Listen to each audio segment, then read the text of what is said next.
Hello, good afternoon or good morning, as the case may be, depending upon where you are. My name is Roy Hadley. I am special counsel at the law firm of Adams and Reese, practicing in the cybersecurity and data management group. And I'm also the chair of the Information Security Society for the Technology Society or Association of Georgia.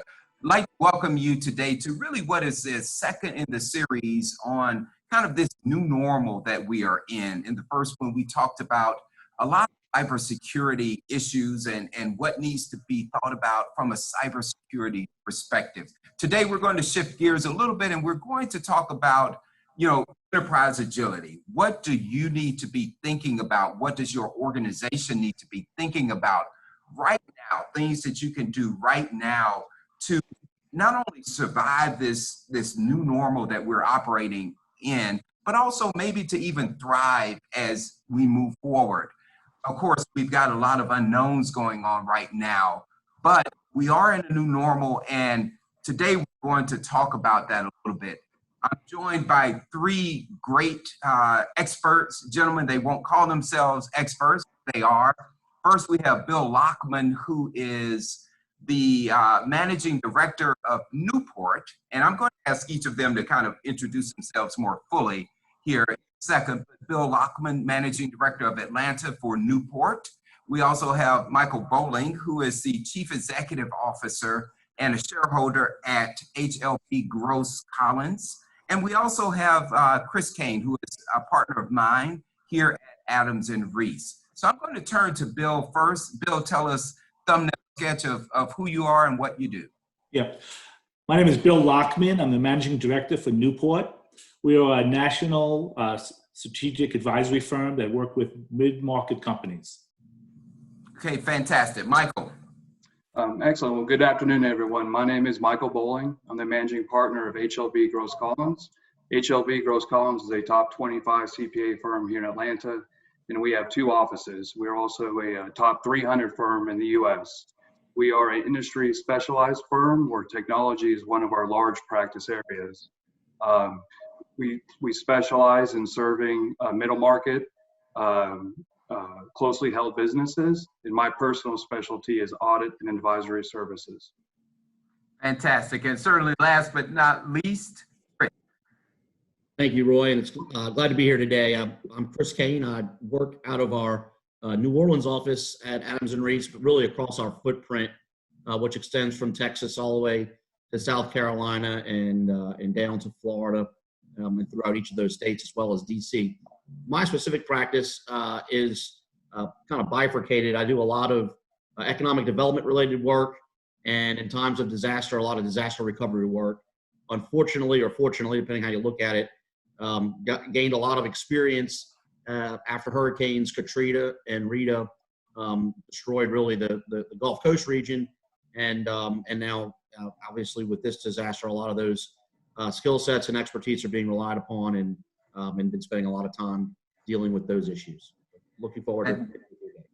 Fantastic. And so it's funny, Chris, because you say, you use the word disaster, and, we've used the word pandemic, disaster, the new normal, that phrase.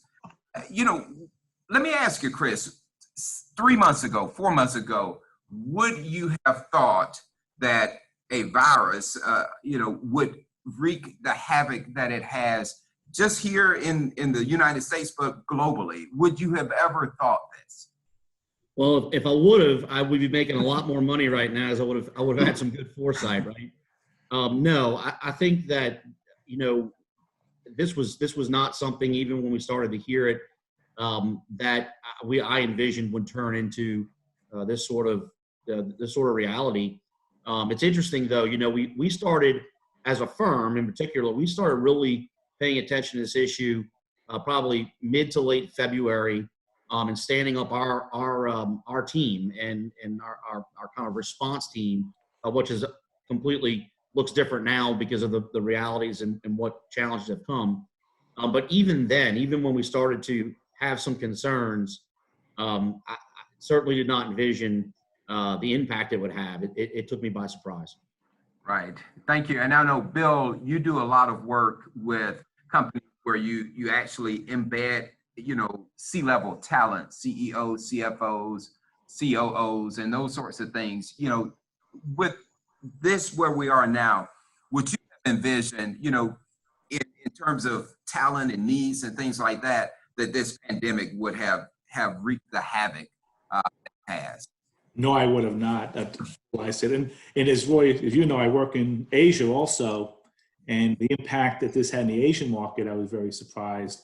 But basically, that's been shut down for the last 2 months, both Right. importing and exporting. So I did not realize the impact to every industry that we possibly could deal with has been impacted. Right. And it's funny, for our listeners out there, Bill was actually supposed to be on a flight to China right when it really started, you know, kind of the pandemic started getting its legs. And you know, I'm not going to say we joked about it because that's the wrong term to use, but, you know, we were talking about you getting on that flight and not getting on. You didn't, thankfully, but, you know, that was right when people started not being able to get back to the United States and being quarantined and those sorts of things. So, you know, it was pretty interesting times. You know, Michael, you know, I'm gonna pivot here just a little bit. I know that, you know, what we're going to talk about here is enterprise agility and some of the things that companies need to be thinking about with your client base. You know, kind of where do you see people right now? What is the general mood of your clients and the general mood you think of the business world in general? Yeah, thank you, Roy. I guess the mood is probably, it's been a little bit of a roller coaster, I would say. Some, you know, in the sense of there's so much uncertainty everywhere you look. You don't understand kind of what's coming next. For those of you that went through the whole PPP application process, you know, one day you thought you understood it, 2 days later you realize you didn't understand it, and then, you know, 2 days later, anyway, it's been back and forth. And even this morning, there's some continuing discussion about changes. So I think just a lot of uncertainty. I will say I've been impressed though with the, I guess, the thoughtfulness that most businesses have been to try to address the concerns of, you know, their employees and reacting. So for the most part, most of my clients have done pretty well working remotely. I think that there's certainly some inefficiencies perhaps, and I'll talk more about that maybe later, but for the most part, I think it's just a lot of uncertainty. Fantastic. Chris, let's stay on the PPP and those types of loans right now. We're seeing, you know, the PPP, the emergency disaster relief loans, and now the Main Street program coming on board. You know, do you think those are being helpful to intended targets to the small and mid-sized businesses? And, you know, if you could put on your magic hat, you know, what changes, and I don't want to get you in trouble here, what changes would you make to those programs to make them a little bit more impactful? Or do you think they're serving the intended purposes right now?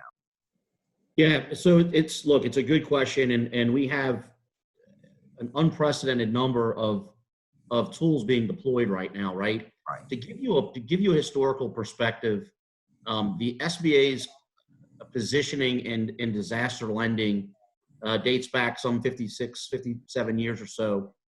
And if you look at the next biggest response that they participated in, that was Hurricanes Katrina and Rita. They deployed about 160,000 loans, totaling $10.9 billion over about 5 years, right? They did 4.8 million loans, totaling 525 plus billion in about a month. So we have to, I think the critical nature of what we do, right, is to say, well, we should have responded differently, or we've got to go back to the third week in March when PPP was created and understand what we were doing then. We didn't have any idea that I think we were going to be in this very broad lockdown at that time. And so what the program was intended to do was really to freeze payroll, have everybody stay on payroll, and to have a forward-thinking, almost like an inverted business interruption plan. You think about business interruption as a retrospective look at the loss of revenue side of the ledger. This was a prospective look, and it was an anticipated need on the expenditure side, what you needed to do in order to stay put until we could go back to work safely. So from that perspective, it's not done what it really was intended to do. You look at unemployment, and the unemployment rate has obviously skyrocketed, but the timing of it really is the reason why. It's not because the program has been a failure. I think the opposite of it. In fact, I think there's many great things that have come from it, and there's a lot of companies that are benefiting from it. These other programs as well are being used and kind of put together around PPP for the small business folks. And look, as it relates to what we can do to change it, there's a lot of different discussions being had right now. I think the simple approach is probably the best. Like I mentioned, we really came shooting out of a cannon. You had private lenders who really were the front line, became the front line workers in the economic crisis, and deployed a bunch of money to a program where we're developing the rules as we go. So if I could put on my hat and fix a few things, I think by extending the duration in which you can use the PPP money, will adjust some payroll discrepancies that occur and allow for people to bring back employees. But even doing that, you're going to have challenges once you exhaust the PPP money on the backside, because folks are not operating at 100% capacity in the industries that are most impacted that can't work remotely, right? Your bartender can't work remotely. The waiter can't work remotely, the tourism industry, so on and so forth. So I think when you look at what remains after PPP, you've got a couple federal loan programs, one being the Main Street that's supposed to come on board here before June 1st, that we need to see who's going to participate in it and adjust and be ready to provide additional efforts to help folks continue the long-term duration of bringing back employees. And I'll say one other thing that can be somewhat of an easy fix, which did not get a lot of attention because PPP was seen as kind of the free money, right? The employee tax credit, employee retention tax credit program, it's actually got some pretty good benefits to it, but there was a mutuality that was created that you couldn't participate in both programs. You either pick PPP or you had to pick the ERTC. There's discussions about looking at that from a duration standpoint. I think that's smart, meaning once you use your PPP money to continue to sustain the level of payroll and to provide an incentive and some benefit to employers, I think is going to be needed, candidly, and would be a smart way to help sustain and not have a second ledge fall off on employment. Fantastic. Great information. So Bill, I'm going to turn to you and Michael here for a second and ask you, Chris mentioned the PPP. I think you did too, Michael. For companies that did take the PPP money, there was a time frame in it in terms of paying employees and keeping employees on the payroll. What are you advising? And Michael, you go first, and then Bill. What are you advising clients that have taken PPPs? And I know, Bill, you've helped companies get that money. What do you think they should be thinking about right now from a compliance standpoint or otherwise with respect to that PPP program? So excellent. Yeah, so I think the most important thing is documentation. So there's still a little bit of a confusion about how to document the use of the funds, but in a perfect world, I'd recommend segregating those PPP loan proceeds into a brand new checking account, essentially, and then literally distributing appropriate amounts out of that checking account. That way you have a perfect, isolated, sort of an account, again, that makes it a lot better to be audited in the future. In the event you can't do that, then there's other sort of accounting ways of doing that, just setting up a sub account to track that money. So again, all about knowing what you can use the money for. So you can use the money for payroll, utilities, rent, mortgage interest, etc. Just make sure you're using it for the absolute appropriate amounts. Make sure you're limiting it to the $100,000 prorated per employee over the 8-week period. So make sure you understand that. There's still some ambiguity there that we're still hoping for some clarification from the SBA or the Treasury. Maybe that'll be forthcoming, but talk to your CPA, talk to your trusted advisor about some of those definitions there. And then the other thing is understand the forgiveness side. Of course, the big plus or the big bonus with this program was the forgiveness piece. So make sure you really understand. They just released the application a couple days ago, the forgiveness application. So make sure you understand, if I do this, this is what happens. So make sure you're, again, talking to your professional, making sure you're going to get the most forgiveness possible. I'll mention literally this morning, there's some discussion right now, and I think maybe Chris even alluded to it or said it, but essentially there's been some discussion about having you be able to use the proceeds for beyond the 8-week period. That's certainly not law yet. I certainly hope that would become law. That would, I think, be very helpful. So again, it's all about documentation. Fantastic. Bill? Yeah. The PPP loan, as everybody knows, is only for 8 weeks. What I recommend to my clients is that they start looking at their strategic plan and see what they need to do to pivot, because after the 8 weeks, the credit markets are going to be difficult to access. I think a lot of the banks are looking at their loan portfolios and seeing what their risk tolerance is. So I think one of the what I would recommend that the companies also look at their organizations and realize that after the 8 weeks that they have to maybe make some changes. And so I think the 8 weeks it's going by very quickly, and a lot of companies I've dealt with are halfway already through that period, and this is the kind of things we're looking at now. Right. So, it's interesting you say some changes. I'm going to ask you specifically, Bill, what kind of some of those changes that you think they need to be thinking about? And then I'm going to go to all three of you gentlemen, and really, I think, Michael, you said the word pivot, or maybe Bill, but I'm going to pivot the conversation, after Bill talks a little bit about those changes, and really start talking about, industries that have been hard hit, industries that, and what some of those industries are, but then what are some of the things that businesses specifically can do? So Bill, let's go back to you real quick. What are some of the changes that you're recommending to clients right now? For example, they should be looking at alternative sales channels. For a restaurant 2 months ago, takeout was nothing with your business. Now it's the primary revenue source. We have another client of mine. 2 years ago, they were 100% focused on retail and wholesale business, and now 40% of the revenues are coming from e-commerce. So those are the type of the changes that have to be made. We're identifying markets where you have not tapped into yet, and maybe now it's the time to explore those. Gotcha. Chris, what are you seeing in terms of industries that are particularly hard hit?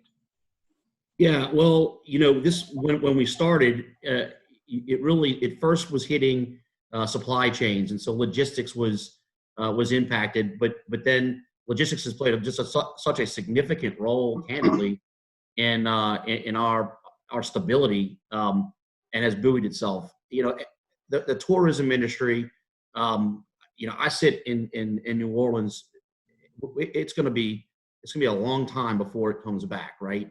We're not going to have 13 million visitors come to our city anytime soon. That's across. It doesn't matter where you're located. That's just a reality of it. So when you look at kind of the broad spectrum, I think from an entertainment tourism industry perspective is going to be hit the hardest. I'll mention this though. We're seeing what I'm seeing with my clients is a level of planning and reevaluation that I haven't seen candidly in my career, even after Katrina.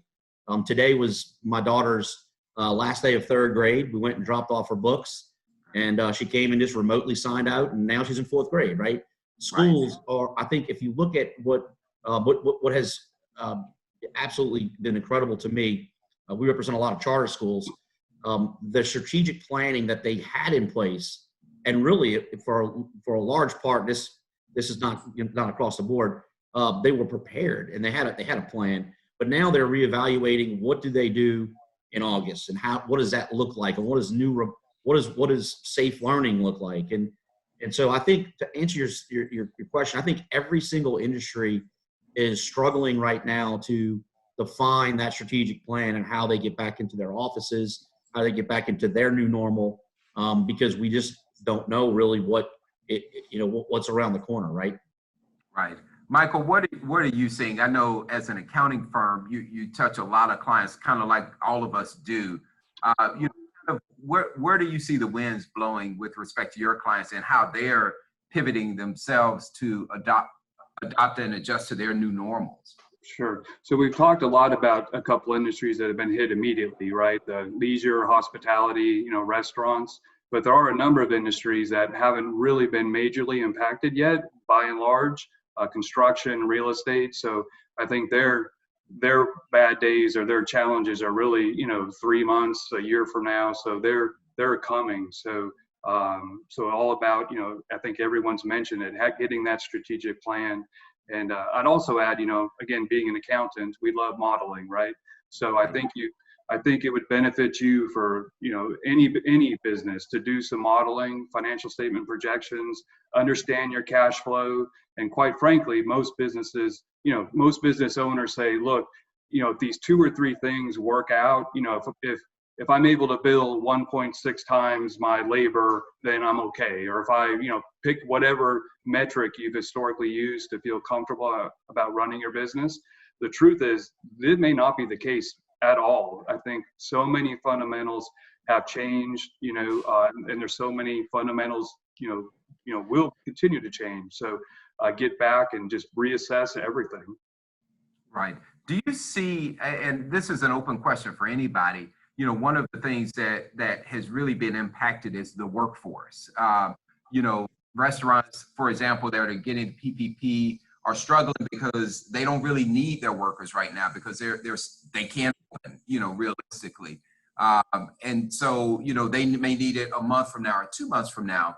But, as businesses start to come back on board, do you think that we're going to have trouble with the workforce in terms of the jobs that are out there and how those are going to be impacted? And for people that are in the workforce, what are some thoughts that you may have about what they should be doing with respect to this new normal? And Mike, I saw you shaking your head, so I'm going to start with you and go to Chris.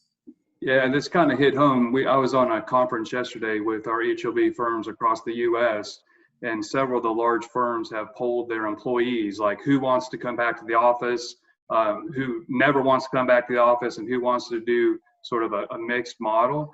And only 5% of the employees across these CPA firms actually want to work from the office full time ever again.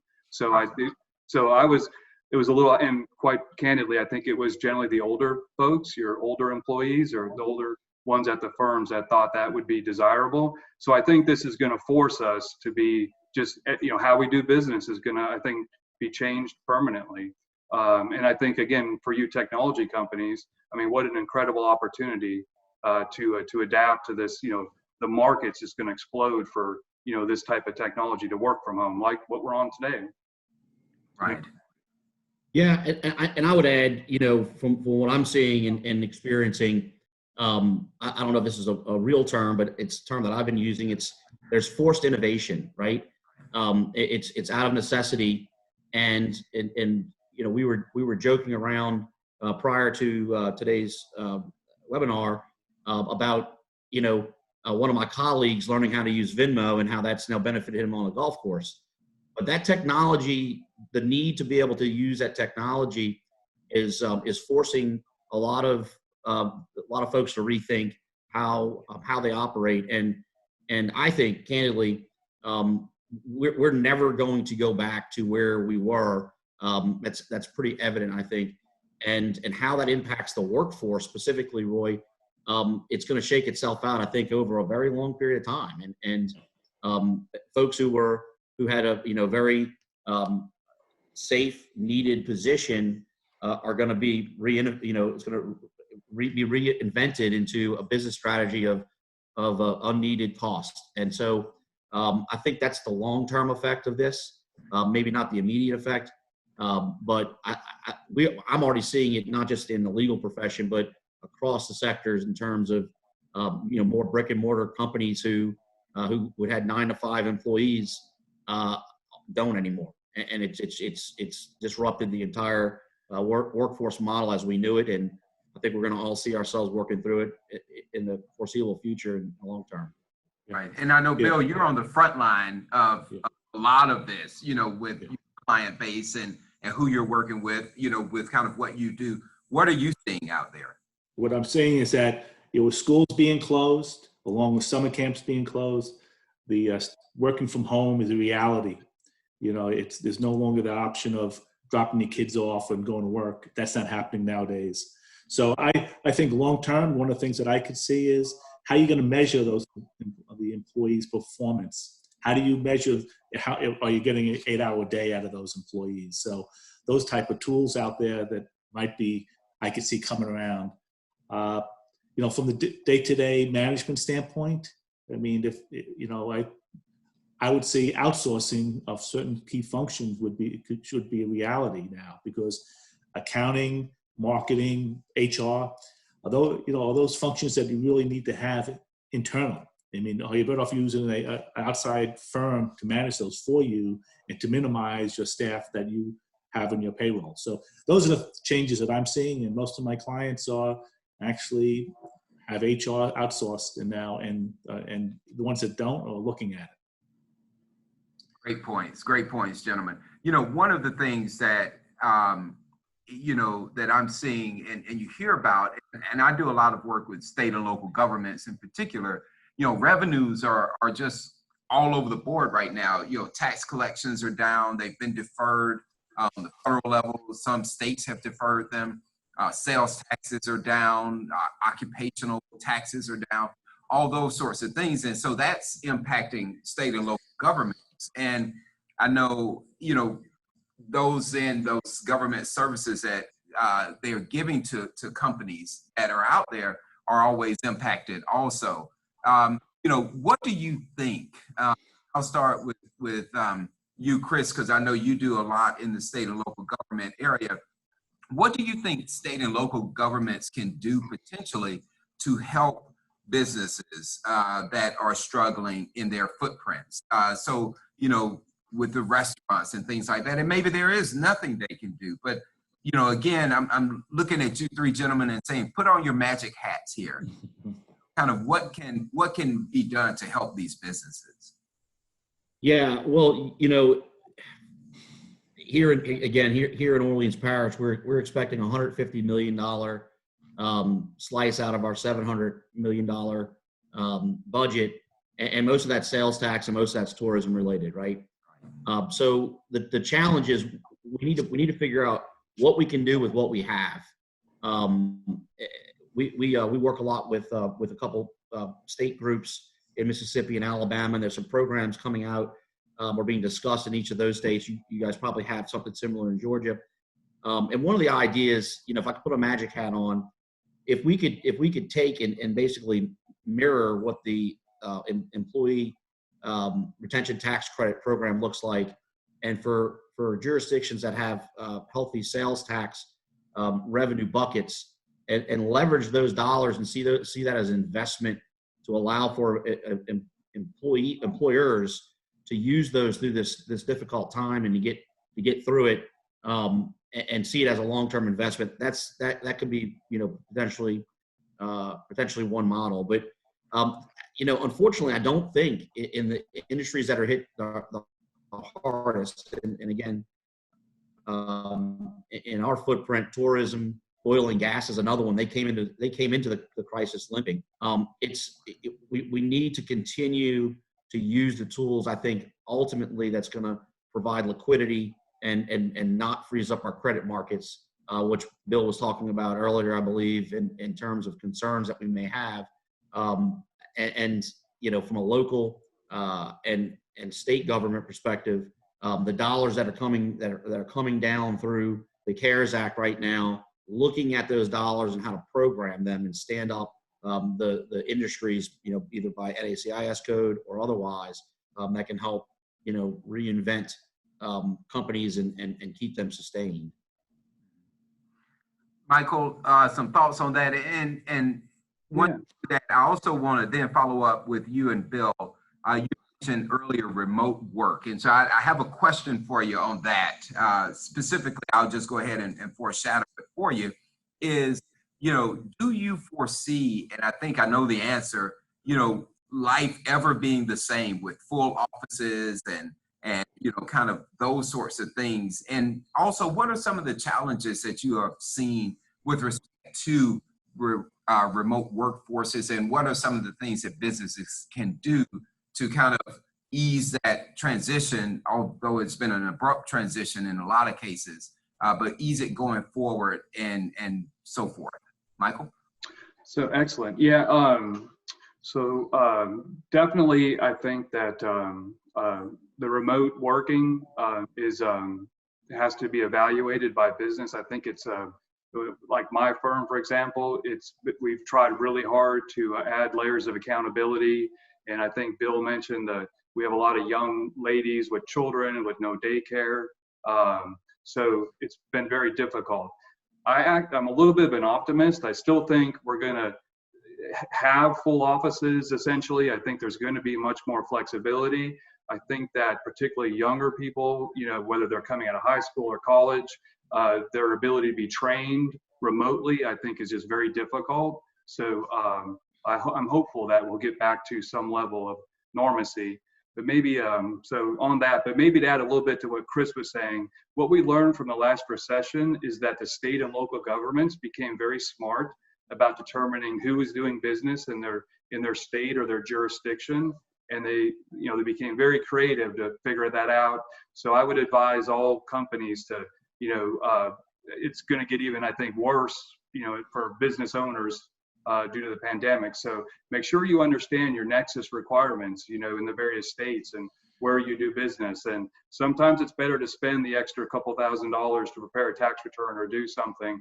The penalties and fines can be absolutely outrageous, and then you lose statute of limitations, et cetera. So just a word of thought there. Fantastic. Bill? Yeah. With this working from home, I could see the next shoe to drop would be on commercial real estate markets. Reassessing what space you really need and what's required. I could see companies making that decision. They don't need what they have today. So that industry is one that I think hasn't been impacted yet, but could be. The same with retail, as we all retail is going to be impacted. So I don't, that the workforce coming back into the retail markets or restaurants, I don't think that's ever going to come back, in the way it was before pre-COVID-19. So the industries segment by segments has to be looked at, and I think we're going to have to decide how we're going to staff our companies accordingly. Most of my clients are looking at reducing their headcount by the end of the 8-week period and to right size, because they know now's the time to do it. Now's the time to make the hard choices, because everybody expects things are going to be required to happen. But and you have to come out of this stronger than you came in. So that's my advice, is to look at your business and see what you need to do in order to make it stronger. So at the end of the 8-week period and even going into the fall, that you're sound, financially sound. Right. Great points. And so, as we kind of close out here, I'm going to come to each of you, and we'll start with you so you can start thinking about it. Just, kind of your last words of wisdom to this group, to the viewing audience, because, we're just, again, we're in this new normal, we're in unprecedented times. I know from my standpoint, one of the things that, and Michael, you had kind of hinted at this earlier, that I'm really advising clients to do is look at your business continuity plans. Really look at, in the cyber world, incident response plans and things like that, because this is a new normal. It's really not new. We have crises all the time, whether it's the hurricanes or whether it's other things, economic meltdowns, 2008, housing crisis and bubbles and tech bubbles.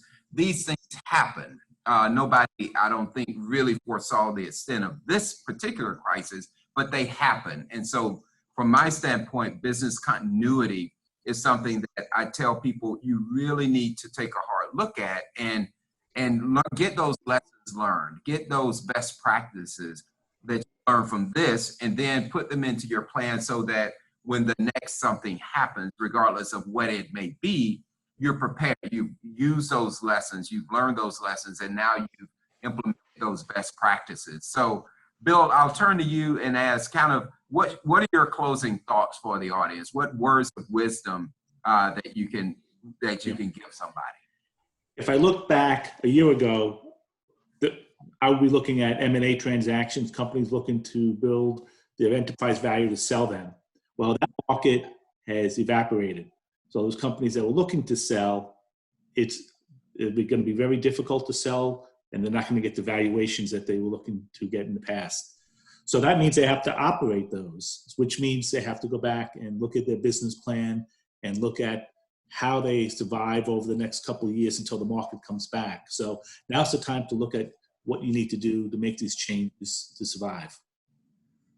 Fantastic. Michael?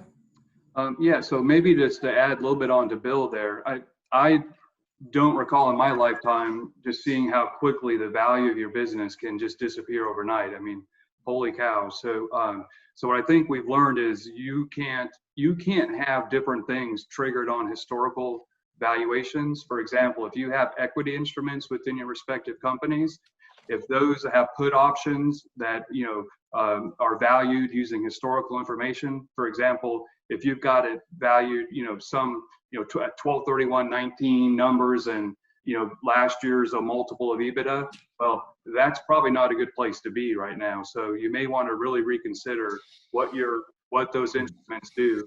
Across a couple of my clients, we've had a number of people exercise various options, and really, quite frankly, they're going to win because the value of the company right now is, is obviously diminished, but the value they got is based on, what was, 6 months ago. So evaluate that. Fantastic. And Chris, we'll let you close us out.